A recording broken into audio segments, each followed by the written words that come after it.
करे। हम मिले सृजन पथ पर चलते, हम मिले सृजन करते करते। अभिव्यक्ति साहित्य कला की, अभिव्यक्ति हर क्षण उड़ जागी।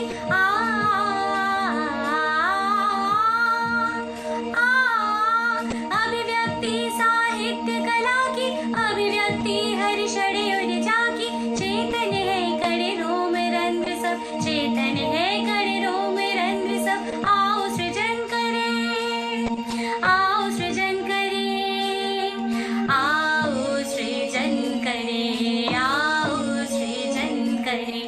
हम मिले सृजन पथ पर चलते, हम मिले सृजन करते करते।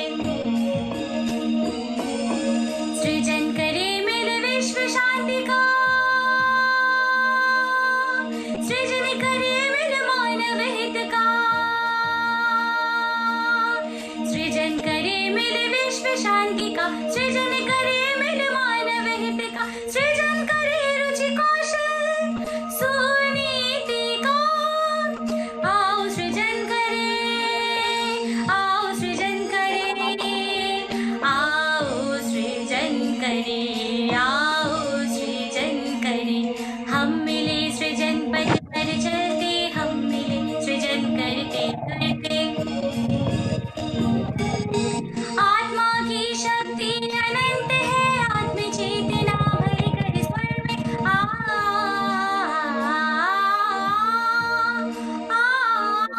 आत्मा की शक्ति अनंत है, आत्म चेतना भर कर स्वर में।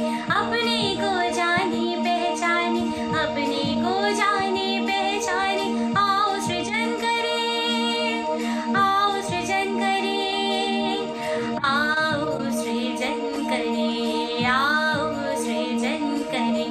हम मिले सृजन पथ पर चलते, हम मिले सृजन करते करते। हम मिले सृजन पथ पर चलते, हम मिले सृजन करते करते। सत्य सृजन है नश्वर जग में, आओ सृजन करें, आओ सृजन करें, आओ सृजन करें, आओ सृजन करें, आओ सृजन करें, आओ सृजन करें।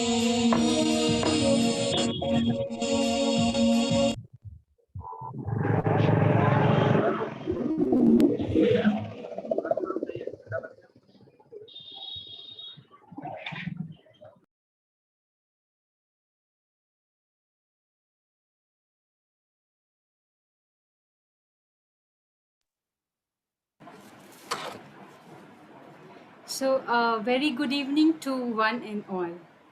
Myself, Anukriti Raj, the moderator of the series Azadi Ka Amrit Mahotsav, organized by Expressions in Languages and Arts Foundation, Lucknow, Uttar Pradesh.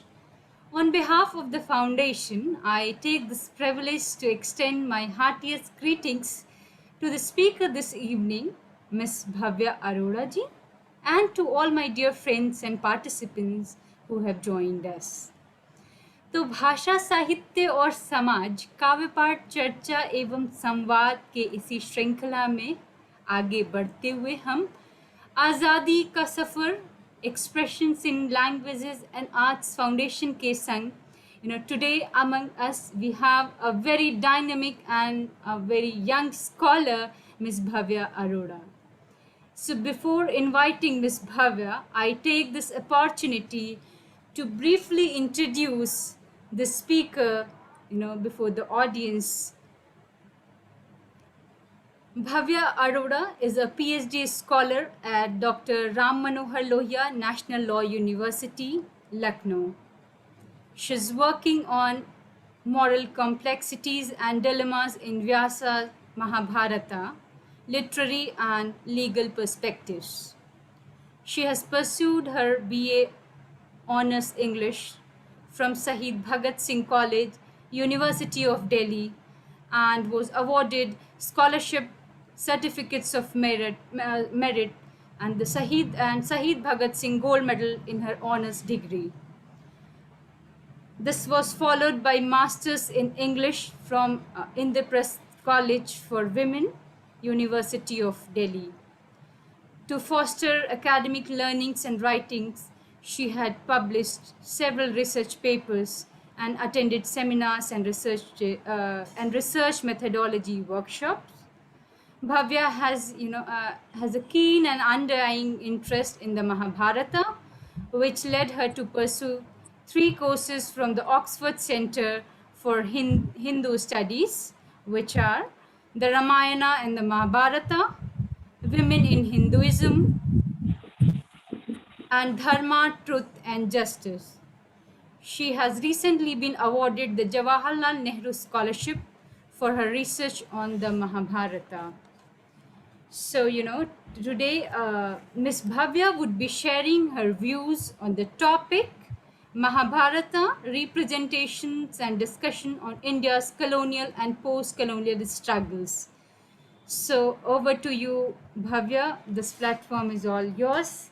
And just a request, participant, please, kindly check your mic and please mute yourself.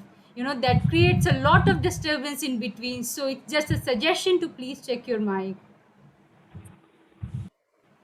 So now, yes, over to you, Bhavya. Thank you, Miss Anukriti. Am I audible? Yes, you are audible. Okay. So a very good evening to one and all. I would begin by extending my gratitude to Professor Api Singh, Dr. Alka Singh, Dr. Kulwant Singh, and to the entire team at Expressions in Languages and Arts Foundation for this very, very kind invitation. My very deep acknowledgement to Miss Anukriti Raj for very patiently extending out support during the organization of this event. Thank you to now the area for today's discussion is Mahabharata and how it finds various representations and manifestations during the late colonial period and the early post-colonial period.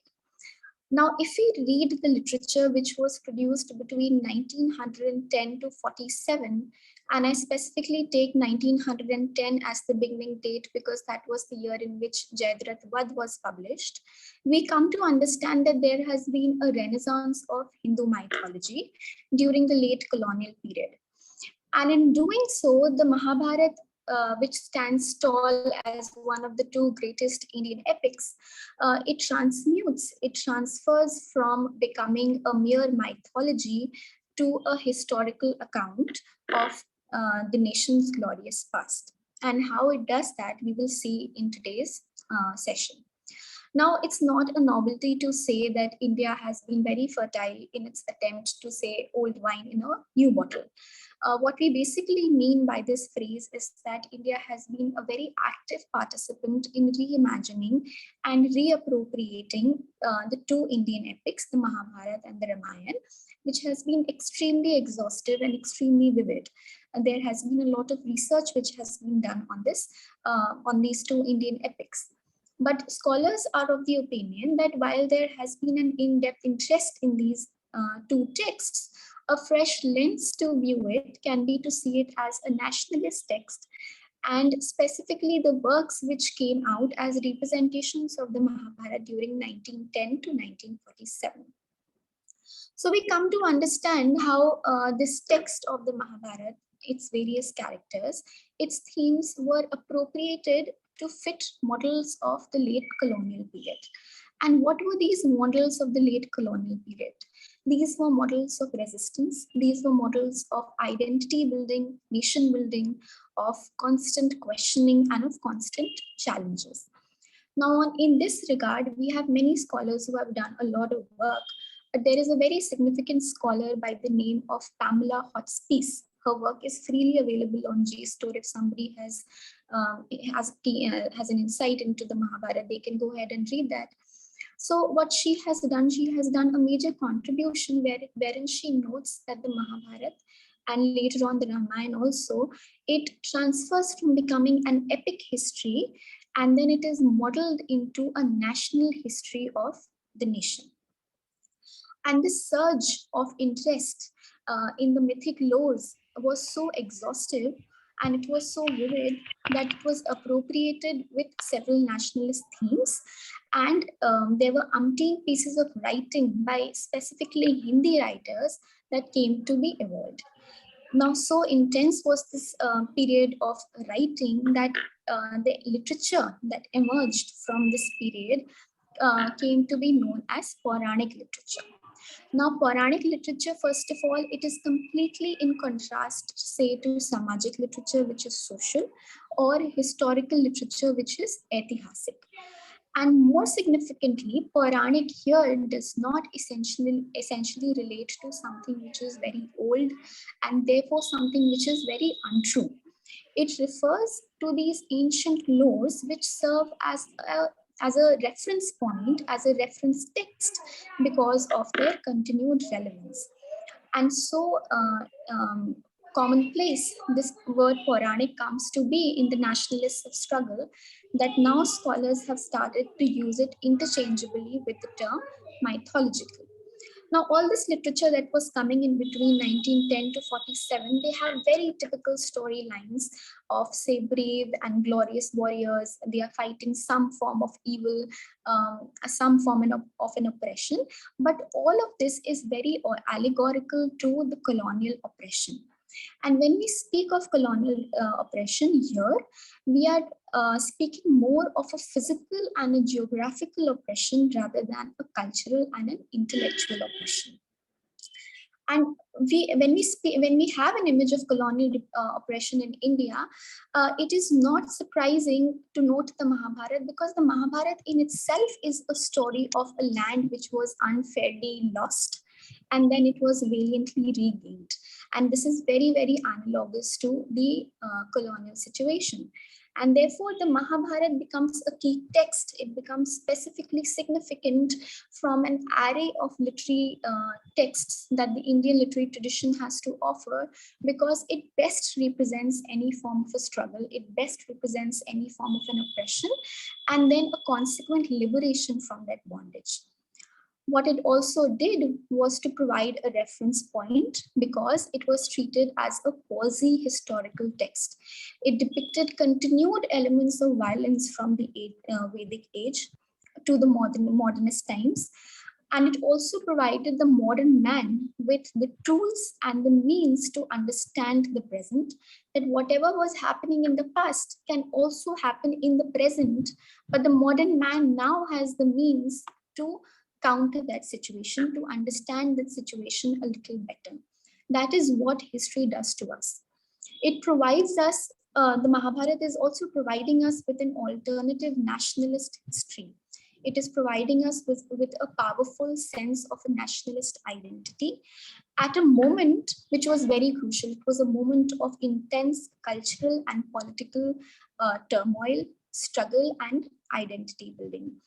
And it also spoke of a shared cultural past. Yes, it was ignoring certain elements, but it most commonly spoke of a shared cultural past and a glorious golden age that, despite its set of turmoils, could counter that. And this was very analogous to the colonial conquests. Now, it is not a surprise when we say that myths and historical legends and lores can be used for nation building and a national consciousness. We have very many examples of such national consciousness and nationalist literature coming into being in other forms of writing. For example, Stephen Kempfer has attempted to showcase how the Sinhalese nationalists utilized the Mahavamsha as a nationalist narrative and later on as a source of Buddhist identity in Sri Lanka. We will also see that this trend of borrowing legends and myths and sagas is not typically an ancient, so it's not only an Asian feature. It's something that is also very prevalent in the West. We have examples of the same from Finland, Iceland, and Serbia. They have borrowed their historical legends to create their own nationalist identity and a nationalist consciousness. We have seen that in the writings of W.B. Yeats when he is imploring and exploring the legends and the past of Ireland to enable a certain sense of national consciousness in the Irish masses. In this reference, we have a very prominent historian by the name of Dan Ben Amos, and he speaks of Finland's Kalevala, which can very significantly be applied to the Mahabharata. He has a small passage, and I'm just going to quote that. He says that providing a past, either mythological or historical, the Kalevala had served as a focus for the formation of the Finnish national identity. For Finns who strove to establish their cultural and political independence, the Kalevala offered a poetry in a language that they could call their own. Now, the same can be said of the two Indian epics as well, especially of the Mahabharata, because this text had provided the Indian masses at a time of colonial struggle a language and a means that they could employ and that they could call their own.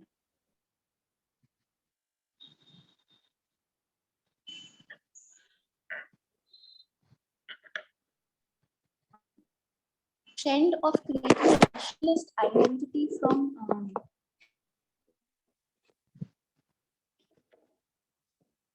Now, this trend of creating a nationalist identity from historical legends, this was first attempted by Bengali writers.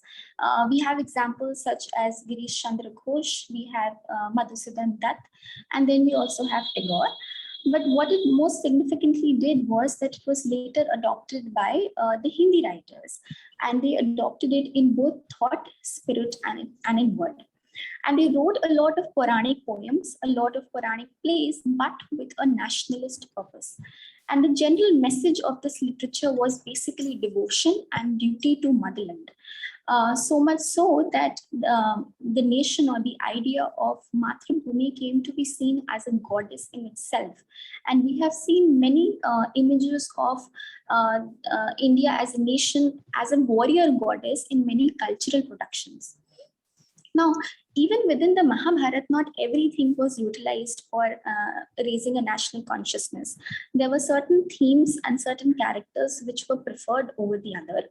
And the most referenced character and the most referenced theme is that of Abhimanyu and his killing in the Kurukshetra war. Now, Abhimanyu, we know, is the very glorious son of Arjun, and he's the lone warrior in the Chakravyuh episode. And we also have his antithesis in the colonial productions in the form of Jayadratha.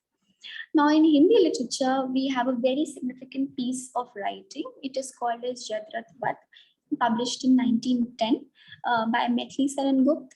Now, what it basically is doing, it is modernizing the ancient epic and feeding it with a nationalist ideology. So we have a picture of the unfair killing of Abhimanyu, which an incident which was referenced to when we are speaking of the violence and the revolt of the Indian freedom struggle. The Indian population which is fighting for independence and for their rightful inheritance is represented through the character of Abhimanyu, and the uncalled for revolt and the means of resistance which was employed by the British is seen through the characterization of Jayadratha from the Mahabharata. Now, in this poem specifically, Abhimanyu is not seen as an epic warrior. He is more seen as a freedom warrior, as a national warrior, and therefore there is a significant nationalization and a politicization of the epic, a particular theme and a particular character. Apart from these, apart from the theme of the killing of Abhimanyu, there is a significant recurring themes such as the killing of Duryodhan and Dushasana, and these themes were very prevalent in the Hindi heartland. That is the works which were coming from UP, Bihar, and the surrounding areas. There were many works which also grappled with the atrocities which were committed against Draupadi, to refer to the atrocities which were meted out to India as a nation and its people. So when we have any mention of Draupadi in a text, there is an element of figurative rape, which is prevalent. And some of these works include Badrinath Bhatt's Kuruvan Dahan Natak, Ramcharit Upadhyay's Draupadi, and Maithili Sharan Gupta's Sarandhari. If anybody interested to read, it's available everywhere. Now, interestingly, what all these works is doing is that it is seeing Draupadi in her defiled state and associating that with Mother India. So these are the characters which were often used, and themes that were frequently used were adherence to dharma and duty, and very typical themes of virtuous men taking up arms to put an end to all forms of evil. But after independence, post 1947, the trend slightly changed. Now there were no more mannequin retellings. Now we do not have pictures of black and white, of good and bad. Now the Mahabharata was no longer seen as a representative text to highlight the colonial struggle and to voice out protest. Now it was used to imagine and visualize an independence notion, just as the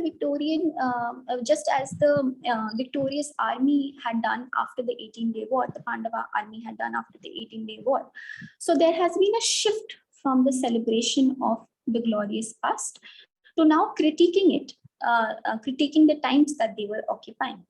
Now there is a heavy criticism of the position of the women that they were occupying, the position of the outcasts, the position of the marginalized sections of the society. And one of the most prominent observations was to view the Mahabharata as a Brahmanical text, a text which has a sense of hegemony. And in doing so, we do not have the character of Draupadi and Jayadratha and Abhimanyu. Now we have the marginal characters like Eklavya, who is now seen as a tribal hero and who is voicing out protest to a Brahmanical hegemony. So post-independent works are very significant because these are the works which are voicing opinions from people from the marginal sections of the society. And I'm just going to name a few works such as Dinkar's Ras Marathi, Dharmveer Bharati's Andhyog, and Ramkumar Varma's Eklavya, Narendra Sharma's Draupadi, so on and so forth. So between 1947 to 1960, there is an attempt to bring everyone together. We are not ignoring the certain sections of the society. We are bringing everyone together regardless of gender and caste.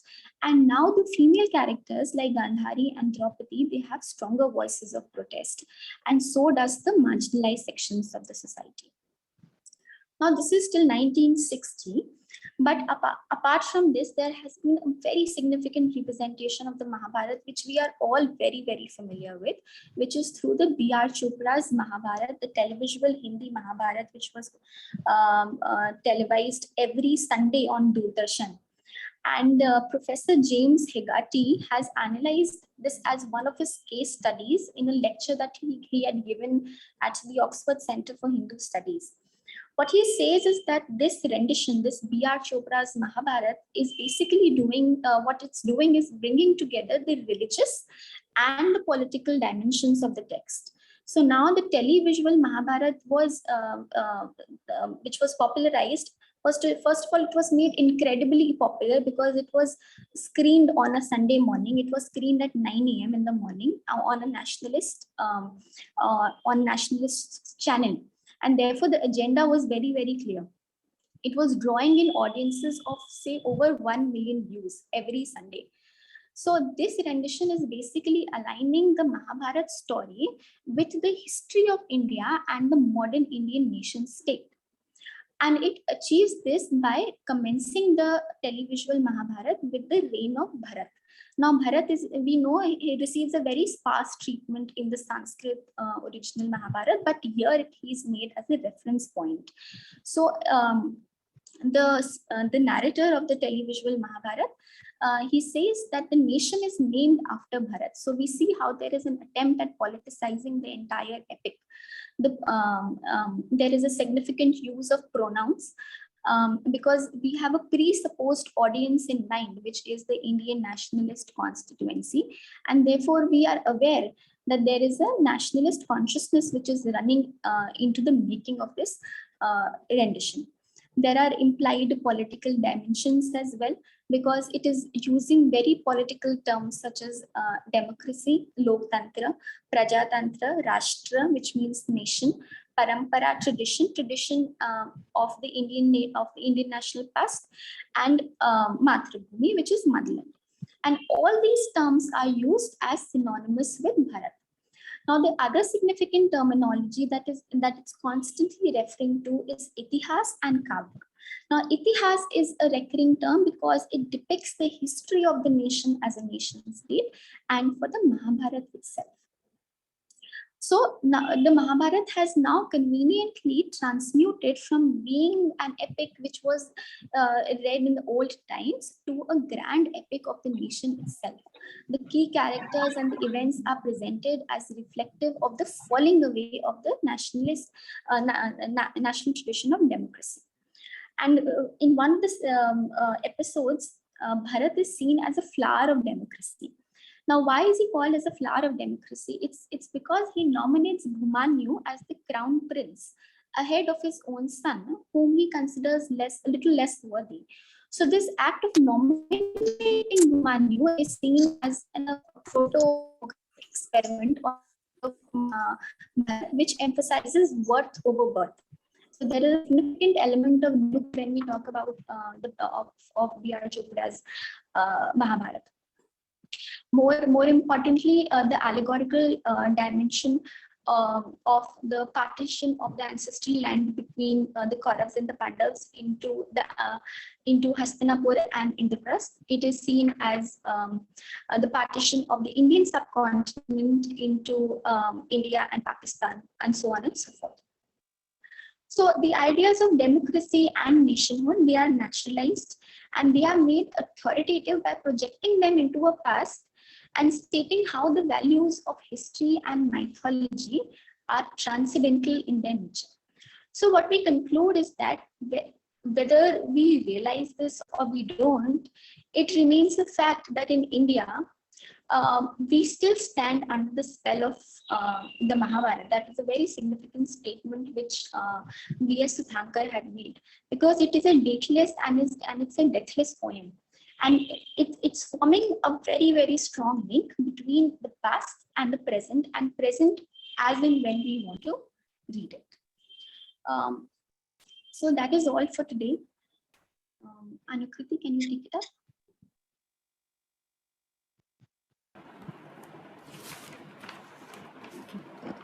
So, thank you, Bhavya, Ms. Bhavya. It was really, very, very enlightening talk, and very stimulating speech was yours. So, thank you, Bhavya, Ms. Bhavya. And I would like to summarize and highlight the key points as a takeaway for the today's talk. So. Your talk dealt with the idea of how the ancient historical and mythological text was transmuted to the late colonial and early post-colonial period in various forms and representations. You focused on several Bengali and Hindu writers who took up themes and characters to represent images of violence, struggle, and strife. You also briefly mentioned about Jayadhar Vad as as a piece of poetry which was written around the unfair killing of Abhimanyu, and how it became a national warrior rather than an epic warrior. Then you talk about the character of Draupadi that was used to associate the defilement of the epic queen, was that was the defilement of the nation in a way. So there also was an element of figurative rape that ran in all these texts, and you also you also talked about, like, the elements of the image of Matrabhumi as a warrior goddess. Post independence era, you talked about the representation of Mahabharata, how it completely changed, and how now it represents what it means to have a nation to be built, stronger voices of protest emerged from women and the marginalized section of the society. Moreover, you talked about Eklavya that emerged as a tribal hero who fought against the Brahmanical order and the hierarchy. And towards the end of your talk, you talked about, how you analyzed about the B.R. Chopra's Mahabharata, the televisual that you talked about, that how it incorporated the religious and the politicizing the epic. It was more about that, and how it served as in becoming a photo democratic experiment. Thank you, Bhavya, Miss Bhavya. It was really very nice and very well researched talk, very erudite lecture. So once again, I thank you for your very stimulating speech, and I am really thankful to all my participants and audience who are there with us, sharing their precious time with us, and for hearing us all through the series.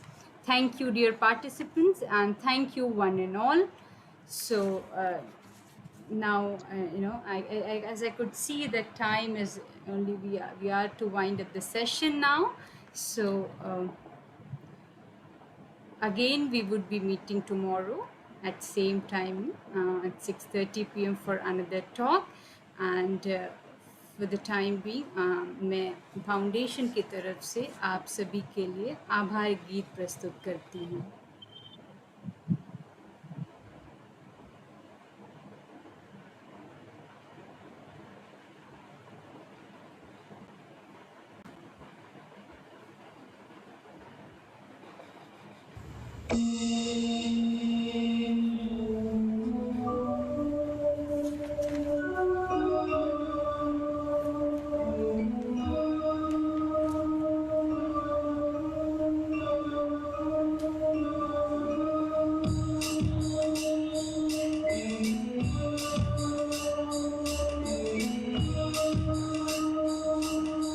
कितना सरल सुगम मुस्काना उनकी अभिव्यक्ति ये भाषा पवन तरल है तरल उमंगे जीवन पथ पर जैसा भी क्रम सम्यक चिंतन बढ़ते जाना सम्यक चिंतन बढ़ते जाना सम्यक चिंतन बढ़ते जाना आ,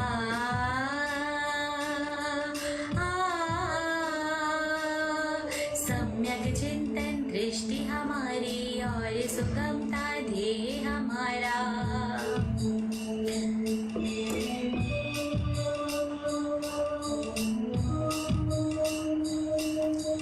अंत खड़ा जो पंक्ति सघन में उन तक जाना उनसे कहना अंत खड़ा जो पंक्ति सघन में उन तक जाना उनसे कहना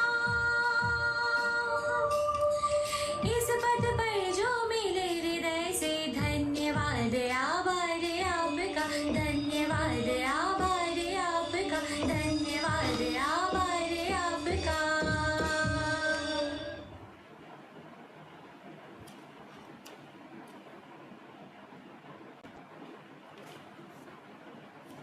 So now participants, you could sign off, and we've been ending the meeting now.